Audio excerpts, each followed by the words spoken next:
Ab'ekitongole ekivunaanyizibwa ku bantu abayingira n'okufuluma eggwanga ki Department of Citizenship and Immigration Control ekiri wansi wa Ministry y'ensonga z'omunda mu ggwanga kiriko abantu 3 b'ekikutte nga kigambibwa nti beenyigira mu kukusa ebiragalalagala okubitwala mu mawanga ag'enjawulo. Abakwate kuliko bannansi ba Nigeria 2 okuli Testimony Udo n'omukyala Anointing Ikemefuna okwosaako Munnayuganda Keith King Mugisha ng'ono mutuuze w'Ensasa Municipal ey'Ekira. Okusinziira ku Simon Munde, omwogezi wa Ministry y'ensonga z'omunda mu ggwanga, bano okukwatibwa kyaddiridde abatuuze okwekengera Mugisha nti tebamutegeera bulungi. Bane 2 omukyalo ono Udo Anointing n'ono omwami bamuyita Ikemefuna ono omwami abadde wano Nigeria. Banigeria 2 era kiteeberezebwa nti abadde akolagana na bano okutambuza ebiragalalagala. Agamba nti Mugisha ono bwe baatuuse maka ge basanzeyo ebintu bingi okuli emmondo, magazini, pisto,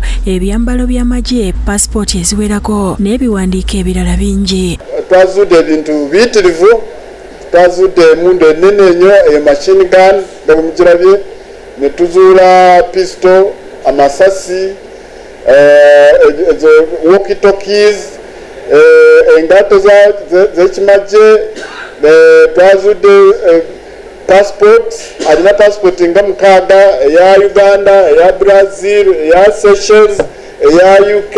Agamba Mugisha bamusanze n'ebiwandiiko okuva mu mawanga mangi n'amabaluwa agalaga nti bakola mu ofiisi y'obwa President kwosa n'ebitongole ebyenjawulo nga byonna bijingirire. Monde yategeezezza nti Mugisha bakizudde nti yakwatibwako dda mu ggwanga lya Kenya bwe bamuzuula ng'akukusa ebiragalalagala n'asibibwa emyaka 12 e Nairobi era nti mu ntambula ze abadde ng'akozesa emmotoka z'obugombe ekikalubiriza abasirikale okumuyimiriza nga balowooza mukungu. Kandi gyolaba nti eriko private number plate ne siren nti ebeera nkyamu, waliwo entuufu, waliwo n'enkyamu.